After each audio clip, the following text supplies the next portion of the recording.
Hello students, आज से class में हम डिस्कस करने वाले हैं कुछ इंपॉर्टेंट पॉइंट्स को। ठीक है, जो आप लोग बहुत दिनों से जिसका बेसब्री से इंतजार कर रहे थे। तो मेरा पहला पॉइंट है, देखिएगा, पॉलीथीन। सब इंपॉर्टेंट पॉइंट्स में मेरा पहला पॉइंट जो है वह क्या है? पॉलीथीन। समझिएगा इसको, पॉलीथीन। इसी को क्या कहते हैं हम लोग? पॉलीइथिलीन कहते हैं। कैसे कहते हैं अभी हम लोग समझेंगे। पॉलीइथिलीन, चलिए अब इसको हम समझते हैं। पॉलीथीन को पॉलीइथिलीन ही क्यों कहते हैं? ठीक है, और इसको पॉलीथीन को पॉलीइथिलीन क्यों कहते हैं? चलिए देखिए, एक्चुअली पॉलीथीन कैसे बना होता है। देखिए, तो बहुत सारा जब इथीन मॉलिक्यूल क्या होता है, आपस में कंबाइंड होता है। किसके थ्रू? तो पॉलीमेराइजेशन के थ्रू। पॉलीमेराइजेशन कराते हैं जब बहुत सारे इथीन मॉलिक्यूल का, तो क्या मेरा बनता है? मेरा बनता है ये वाला, यानी जिसको हम लोग कहते हैं पॉलीथीन। देखिए, ये जो इथीन है, ठीक है, इसका अगर आईयूपीएसी नेम देखा जाए तो क्या होता है? इस मॉलिक्यूल का इथीन क्या होता है? इस मॉलिक्यूल का आईयूपीएसी नेम होता है इथीन। लेकिन इसी का कॉमन नेम या जिसको हम लोग कहते हैं ट्रिवियल नेम अगर देखा जाए तो क्या होता है? इथिलीन। क्या होता है? इथिलीन। अगर इस नाम आईयूपीएसी नेम के अकॉर्डिंग इसका नाम देखा जाए तो क्या होगा? पॉलीथीन। क्या होगा? पॉलीथीन। ठीक है, क्योंकि इथीन मॉलिक्यूल से तो पॉलीथीन हुआ। लेकिन अगर इथिलीन लेंगे तो क्या होगा? पॉली इथिलीन होगा। तो समझ में आया, पॉलीथीन और पॉलीइथिलीन एक ही कंपाउंड का नाम है, एक ही पॉलीमर का नाम है। मैंने पहले ही बता चुका था, पहले ही बताया था ये कि पॉलीथीन और पॉलीइथिलीन एक ही चीज को कहते हैं। ठीक है, तो चलिए अब हम लोग पढ़ते हैं पॉलीथीन, ठीक है, को कितने टाइप्स में डिवाइड किया गया है।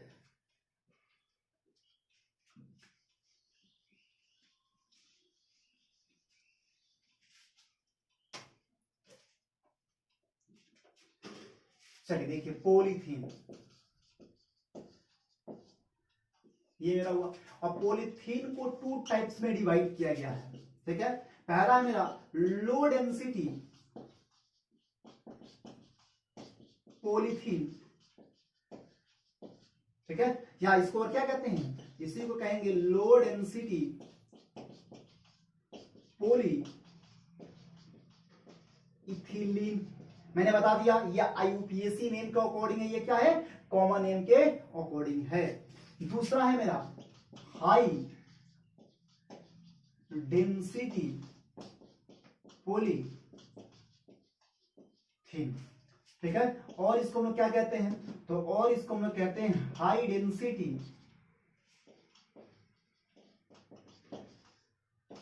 पॉली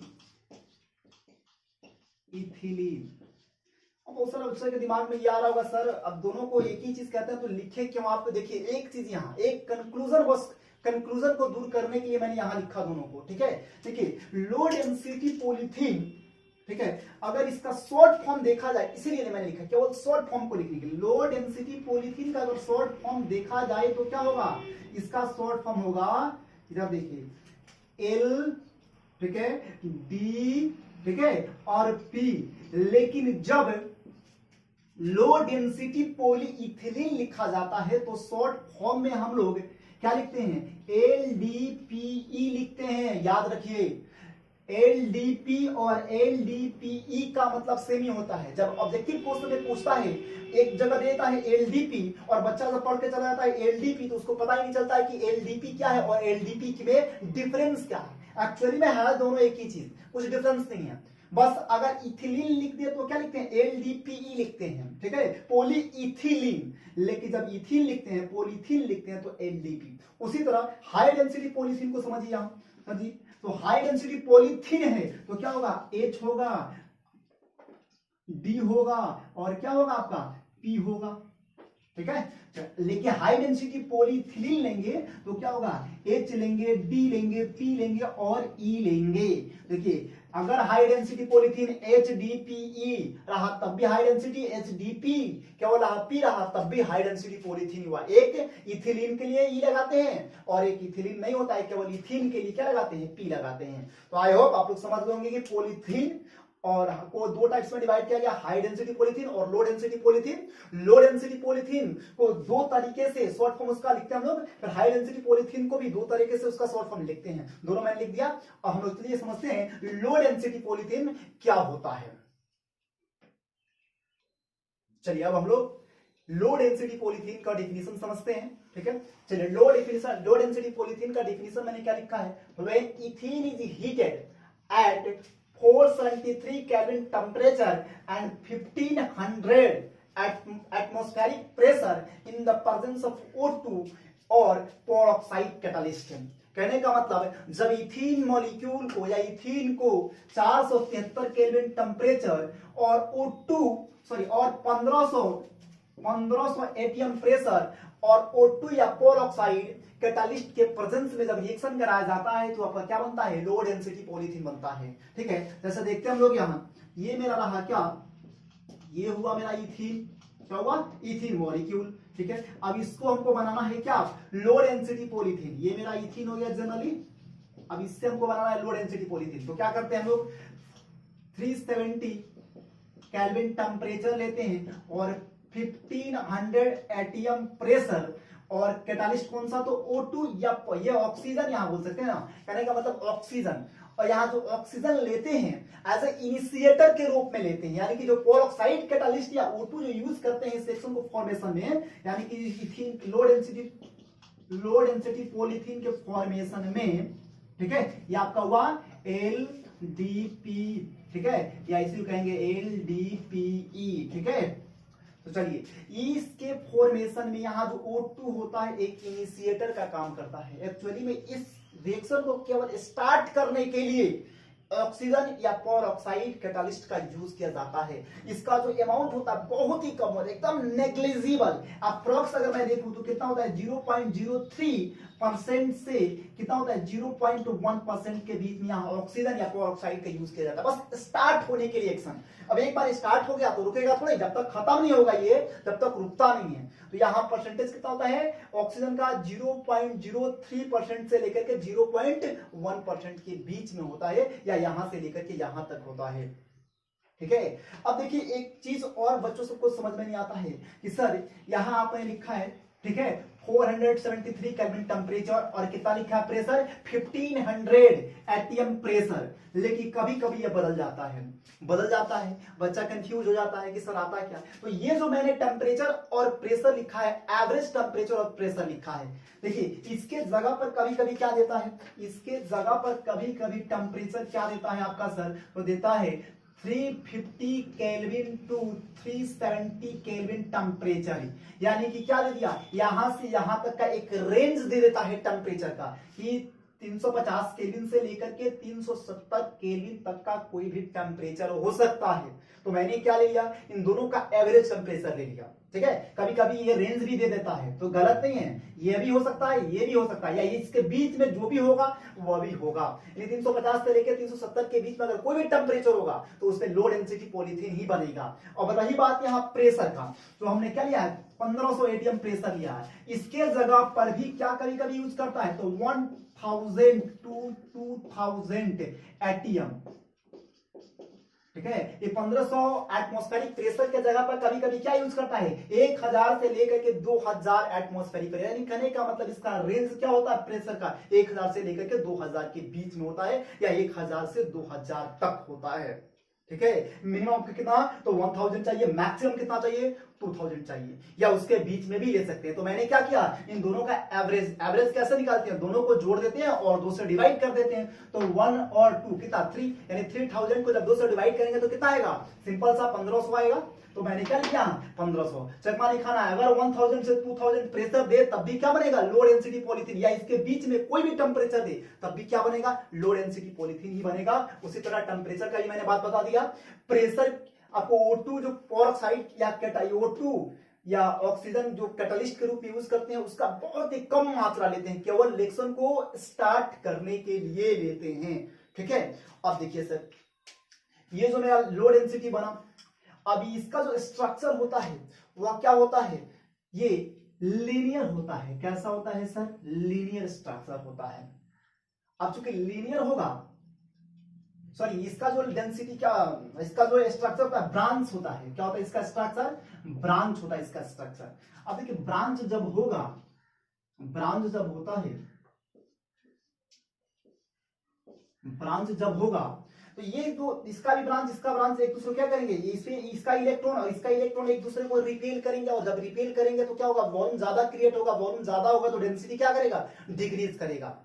अब डेंसिटी डिक्रीज क्या, इसीलिए इसको क्या कहते हैं हम लोग, लो डेंसिटी कहते हैं। ठीक है, समझ में आया क्यों, क्योंकि लो डेंसिटी पॉलीथीन का जो स्ट्रक्चर होता है वो ब्रांच चेन स्ट्रक्चर होता है। कैसा होता है, ब्रांच चेन स्ट्रक्चर।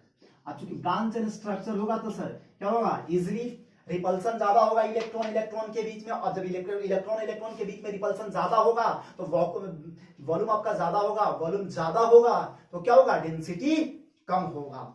अब डेंसिटी रही बात, डेंसिटी कम होगा तो कितना डेंसिटी होगा, डेंसिटी कम होता है पर कितना डेंसिटी होता है, तो इसका जो डेंसिटी होता है लो डेंसिटी का, देखिएगा इसका मैंने यहाँ डेंसिटी लिख देता हूं, आप साइड में लिख लीजिएगा। लो डेंसिटी पॉलीथीन का जो डेंसिटी होता है 0.92, अप्रोक्स मैं लिख रहा हूं, ये अप्रोक्स लगभग 0.92 ग्राम पर सेंटीमीटर क्यूब होता है। ये आपका इस लो डेंसिटी पॉलीथीन का डेंसिटी होता है अप्रोक्स, लगभग लगभग। इसका मेल्टिंग पॉइंट अगर देखा जाए तो 384 केल्विन होता है, यानी इसका एमपी यानी मेल्टिंग पॉइंट कितना होता है, तो 384 केल्विन लगभग लगभग होता है। तो समझ में आया। चलिए अब इसको पढ़ते हैं, इसका यूजेस क्या है। और एक और बात मैं बता दूं आपको, ठीक है, लो डेंसिटी पॉलीथीन जो होता है वह क्या होता है, ट्रांसपेरेंट होता है, यानी कि इस पार से उस पार दिखेगा। ठीक है, चलिए और मैं इसका कुछ यूजेस बताता हूं, इसका यूज क्या है लो डेंसिटी पॉलीथीन का। चलिए हम इसका यूजेस देखते हैं, क्या यूजेस इसका। It is use as packing material in the form of thin plastic films. ठीक है, इसका यूज क्या करते हैं, तो किसी भी चीज को पैक करने में, ठीक है, जैसे सिंपल सा आप लोग जो खरीदते हैं किसी भी अमेजोन या फ्लिपकार्ट से या किसी भी चीज से ऑनलाइन जो शॉपिंग करते हैं ना, देखिए जब प्लास्टिक में पैक करके आता है जिसपे लोगो लगा रहता है, कौन रहता है, उस फ्लिपकार्ट का, उस मार्केट का। जैसे आपको फ्लिपकार्ट का होगा तो फ्लिपकार्ट का रहेगा, अमेजोन का रहेगा तो अमेजोन का, उस पे भी लिखा रहता है क्या, LDPE। अब कहिएगा सर आपको कैसे याद है, मैंने कुछ ही दिन पहले एक मंगाया था। ठीक है, तो लॉकडाउन पहले का ही था, लेकिन 2-4 दिन पहले ला करके दिया तो मैंने उस पर देखा कि लिखा हुआ था लो डेंसिटी पॉलीथीन। ठीक है, तो मैंने समझ गया कि ये जो पॉलीथीन है, ये जो मेरा पॉलीथीन है कौन सा है, तो लो डेंसिटी पॉलीथीन है। तो वो अभी प्लास्टिक क्या होता है, लो डेंसिटी पॉलीथीन होता है। ठीक है, दूसरा बैग्स में इसको बनाने में यूज करते हैं, मॉड्यूलेटेड टॉयज बनाने में इसको यूज करते हैं, बॉटल्स बनाने में इसका यूज करते हैं, फ्लेक्सिबल पाइप्स बनाने में यूज करते हैं, और electric insulating of electrical wires and cable, और वायर और केबल जो होता है उसको इंसुलेट करने में यूज करते हैं। इंसुलेट करने का मतलब विरोध प्रति, उसको क्या बोलते हैं, विद्युत रोधी बनाने में करते हैं। ठीक है, उस पर इंसुलेट, उस पर लेयर चढ़ाते हैं ना प्लास्टिक का, जिससे क्या होता है वह विद्युत रोधी हो जाता है। तो चलिए अब हम लोग देखते हैं। ठीक है, दूसरा पॉइंट मेरा क्या है, हाई डेंसिटी पॉलीथीन। चलिए अब हम समझते हैं हाई डेंसिटी पॉलीथीन को। ठीक है, हाई डेंसिटी पॉलीथीन, ठीक है, जिसको हम लोग क्या कहते हैं शॉर्ट फॉर्म में, पीछे मैंने बताया HDP या HDPE। ठीक है, तो हाई डेंसिटी पॉलीथीन कैसे बनता है और किसने बनाया। ठीक है, तो हाई डेंसिटी पॉलीथीन को जिगलर नाटा कैटलिस्ट के प्रेजेंस में बनाया गया था। ठीक है, देखिएगा, when ethane is heated at 340 Kelvin temperature under a pressure of 6 to 7 atm in the presence of Ziegler-Natta catalyst। ठीक है, इसको आप ध्यान रखिएगा। देखिए Ziegler-Natta catalyst, सबसे पहले तो यहाँ टेम्परेचर क्या था, टेम्परेचर तो अप्रोक्स उतना ही था पहले जितना था। देखिए ये एवरेज टेम्परेचर लिखा है मैंने, ये क्या लिखा है मैंने, एवरेज टेम्परेचर। अगर इसको जनरली देखा जाए तो कहां से कहां तक टेम्परेचर होगा, ये जो टेम्परेचर होता है 333, ये जो टेम्परेचर है 340 केल्विन टेम्परेचर, ये एवरेज टेम्परेचर मैंने लिया है। क्या है, एवरेज टेम्परेचर। अगर इसको जनरली देखा जाए, इसका रेंज देखा जाए तो कहां से कहां तक होगा, तो ये जो रेंज होता है 333 केल्विन टू 340 केल्विन टेम्परेचर होता है। ठीक है, अगर ये भी दे तो घबराना नहीं है, बस मैंने इसको क्या कर दिया, इसको दोनों को जोड़ करके 2 से डिवाइड कर दिया। क्यों, क्योंकि एवरेज लाया है मैंने। ठीक है, तो टेम्परेचर तो सेम उतना ही, अप्रोक्स लगभग उतना ही था, लेकिन प्रेशर बहुत डिक्रीज कर दिया गया, एकदम नेग्लिजिबल कर दिया गया पहले के कंपैरिजन। तो पहले वाले में यानी लो डेंसिटी पॉलीथीन कैसे बना था, तो 1500 यानी 1500 से 1500 टेम्परेचर था, यानी 1000 से लेकर के 2000 तक प्रेशर लो डेंसिटी को बनाने में यूज किया जाता था। लेकिन हाई डेंसिटी पॉलीथीन को बनाने में बहुत कम प्रेशर आपको यूज किया जाता है। कितना, 6 से लेकर के 7 एटीएम प्रेशर ही काफी होता है। लेकिन इसमें यहाँ एक काम होता है, देखिए वहां रिएक्शन को स्टार्ट होने के लिए किस चीज का यूज करते थे हम लोग, तो ऑक्सीजन या पेरोक्साइड का। लेकिन यहाँ जो कैटालिस्ट है वह क्या है, जिगलर नाटा कैटालिस्ट। क्या करते हैं, जिगलर नाटा कैटालिस्ट। अब बच्चों के दिमाग में आ रहा होगा जिगलर नाटा कैटालिस्ट क्या होता है। देखिए जिगलर नाटा कैटालिस्ट एक नाम है, साइंटिस्ट का नाम है, जानते कि नहीं। सारे साइंटिस्ट जितने भी आपको फिजिक्स केमिस्ट्री में सारे होशियार हैं। सिंपल सा, कि छोटा भी कोई चीज डिस्कवरी हुआ अपने नाम पर रख दिए। तो ये भी जिगलर नाटा क्या बड़े होशियार साइंटिस्ट थे, खोज किए। चलो भाई सोचे कि फ्यूचर में कुछ खोज होगा कि नहीं होगा, ये पहला कैटालिस्ट है, इसी पे मेरा नाम रख देते हैं। बाद में कहीं नहीं खोज हुआ, मेरा नाम तो गायब हो जाएगा ना। अब ये वो रहेगा तो कम से कम 7 पीढ़ी क्या, जितना जेनरेशन आएगा सब पढ़ते जाएगा। उनका जेनरेशन कहेगा ये मेरे बाबा थे, दादा थे, उनके परदादा थे, कहेंगे ना कि उन्होंने डिस्कवरी किया है। यानी कि अपने आप को क्या, एक साइंटिस्ट से रिलेट करेंगे। ठीक है, तो ये जिगलर नाटा कैटालिस्ट का एक्चुअली में एक नाम है। ठीक है, तो समझते हैं इस जिगलर नाटा कैटालिस्ट को। जिगलर नाटा कैटालिस्ट का मतलब एक्चुअली है क्या, कौन सा केमिकल वहां यूज किया, कौन सा कंपाउंड वहां यूज किया गया था। देखते हैं हम लोग, ये है मेरा जिगलर नाटा कैटालिस्ट। ठीक है, और इसके लिए, ठीक है ना, ये low density high density polythene को बनाने के लिए इनको नोबेल प्राइज भी दिया जा चुका है। ठीक है, क्योंकि इसका जो टेंसाइल स्ट्रेंथ होता है, इसका जो स्ट्रेंथ होता है बहुत ज्यादा होता है, और नॉन ट्रांसपेरेंट होता है, यानी अंदर का सामान बाहर दिखता नहीं। ठीक है, और बहुत ज्यादा मजबूत होता है ये प्लास्टिक। ठीक है, इसके लिए इनको नोबेल प्राइज भी दिया जा चुका है। चलिए देखते हैं पहले जिगलर नाटा कैटालिस्ट को। जिगलर नाटा कैटालिस्ट का एक्चुअली मतलब होता है क्या, तो ट्राई इथाइल एल्यूमिनियम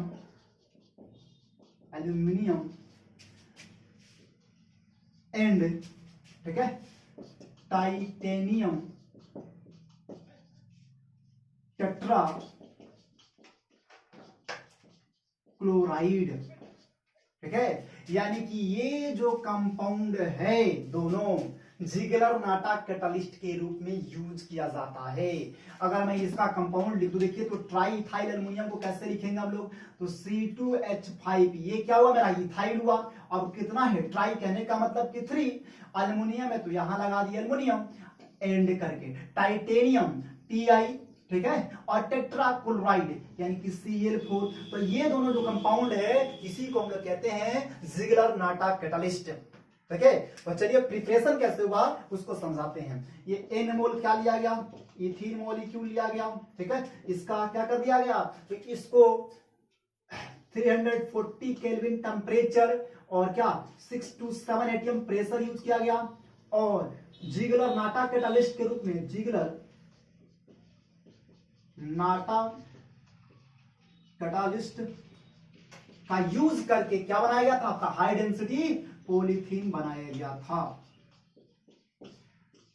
ये आपका आया HDPE या HDP, ये आपके जाकर के क्या बना, हाई डेंसिटी पॉलीथीन। ये क्या होता आपका, इसका मैं डेंसिटी अगर बोलूं तो डेंसिटी क्या होगा जनरली, तो पहले वाले का डेंसिटी क्या था 0.9 ग्राम पर सेंटीमीटर क्यूब। आज जो हाई डेंसिटी पॉलीथीन होता है उसका जो डेंसिटी होता है 0.97 ग्राम पर सेंटीमीटर क्यूब होता है। मैं देता हूं इसका डेंसिटी क्या, तो ये इसका डेंसिटी जो होता है पहले से क्या हाई होता है, ज्यादा। डेंसिटी को मैं लिखता हूं, डेंसिटी इसका क्या होता है, इसका डेंसिटी होता है 0.97, ठीक है ना, ग्राम पर सेंटीमीटर क्यूब। ठीक है, ये नॉन ट्रांसपेरेंट होता है। ठीक है, चलिए अब देखिए डेंसिटी इतना, यानी कि पहले वाले के कंपैरिजन में डेंसिटी क्या है, ज्यादा है। क्यों डेंसिटी ज्यादा है, तो पहला वाला जो था, पहले वाला जो मेरा था जिसको हम बोले थे कि लो डेंसिटी पॉलीथीन, उसका स्ट्रक्चर मैंने कैसे बताया था, तो लीनियर बताया था, उसके ब्रांच बताया था। क्या बताया था, ब्रांच चेन स्ट्रक्चर। लेकिन जो हाई डेंसिटी पॉलीथीन होता है इसका जो स्ट्रक्चर होता है क्या होता है, लीनियर होता है। क्या होता है? लीनियर होता है। इसका जो स्ट्रक्चर होता है ऐसे होता है।